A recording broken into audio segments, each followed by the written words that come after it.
Van Cam. This is Van Cam you waited for. I say that about you, Steve. Granted, I did call you a knobhead, but that's because you are one.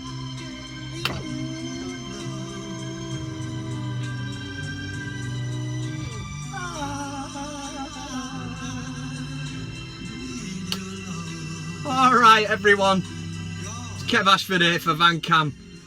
Couldn't get any more depressed than I already was after that shite at the weekend. Bournemouth, 1-1 at home. The fuck is going on, man? Can't believe it. Cannot believe it. What an opportunity to break into the bastard top four. And we've missed the chance again. How many times is this going to happen? I mean, personally, thought it was a dead cert 3 points on Saturday. And maybe that's the wrong attitude to have, but that's the way we've been playing at the minute. Even when we're not playing well, we seem to find that knack of winning like we did in the EFL Cup final. I didn't think we deserved to win that, and we walked away with the trophy. But that was disappointing, man. Proper disappointing. I'm not going to say about the style of football, because I thought we continued to attack and get at them.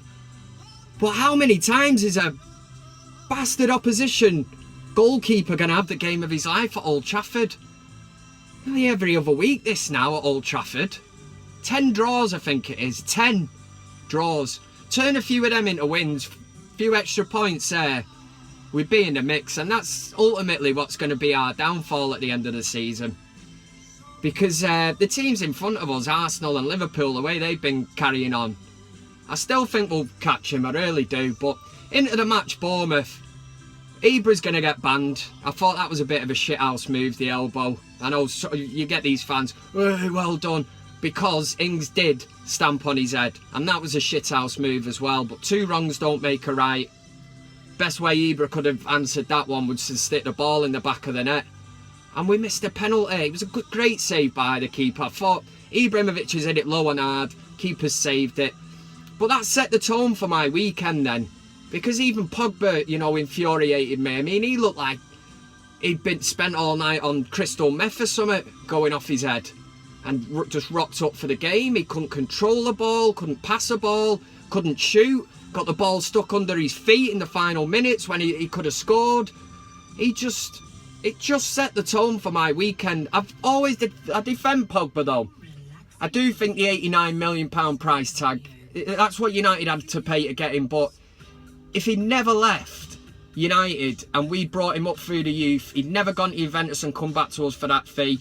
I honestly think that people would be saying he's a decent prospect, this Pogba, he's progressing well, doing well, but the £89 million fee always gets thrown in.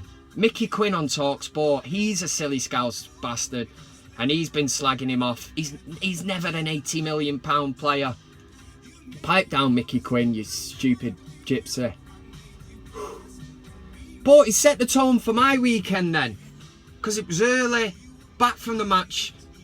And then, you know what I mean, I've got to get 2 days supply of beer, a family bag of Whatsits, them big, you know, the packs from the supermarket, and cheesy Whatsits obviously, and I've got to get in the wardrobe for 2 days. I don't want to hear from anyone, I don't want to know any results, what's going on, I don't want to hear the aftermath of what United, I don't want to hear what Mourinho had to say.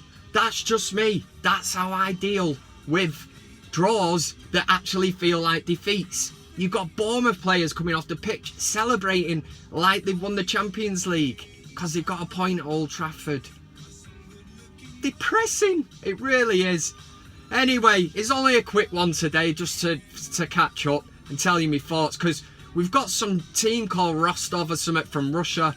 Crazy Russian fans are going to be running around looking to beat the shit out of United fans, so take care if you're going.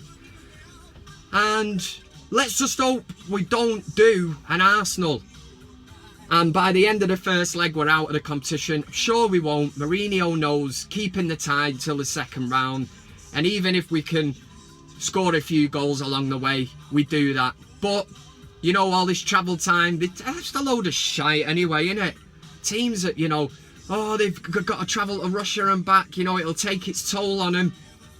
They're not flying on EasyJet. They're not in cattle class, you know, where you got your legs rammed into the seat in front of you and you sat on a flight for 4 hours. The fuckers, they lie back. They've got reclining beds and tellies and iPads and all that shite. So they'll be alright. Don't, you know what I mean? Don't be worrying about these Premier League footballers who have to do a bit of travelling. I wouldn't mind doing it. Get me on that plane. I'll travel out there and do the business. Anyway, Rostov this week. Bit downhearted, obviously. Not the usual crap. But I'll be back on Friday with the comments and all that shit. Fellaini watch. So go and see what that big bushy head dickhead's been up to. So get the comments in. Do whatever you want, honestly. You can't be as down as I was after that game. You probably were if you're a top red. But Rostov anyway. Europa League, back to the big business. Never mind that Champions League. The Europa League is where it's at. Come on, United! Yeah.